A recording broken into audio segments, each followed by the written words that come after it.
Relative clauses give us extra information about something or someone. Sometimes the information is necessary.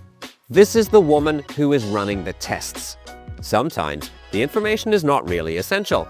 The woman who sits next to me every day is running the tests.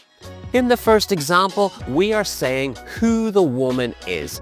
This information is essential. In the second example, the information about where the woman sits every day is not essential. The important information is that she is running the tests. It is very common to use these words to make relative clauses.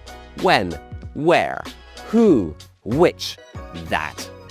For example, cloud development allows us to be flexible, which is a big advantage. Many developers prefer platforms where they can use applications with more scalability. The cloud architect who designs the infrastructure plays an important role in making sure the system is efficient.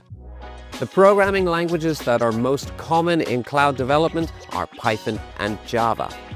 The period when the company moved its infrastructure to the cloud was difficult, but full of learning opportunities.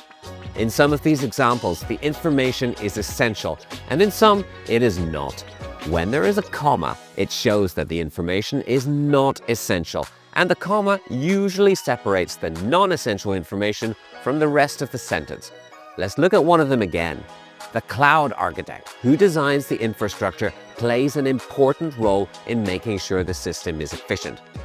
We don't need this extra information to understand that the cloud architect plays an important role, and in fact, we can remove it and the sentence still works fine. The cloud architect plays an important role in making sure the system is efficient. Relative clauses, which can be very useful, help us understand more about what we're talking about. You can try them when you're ready.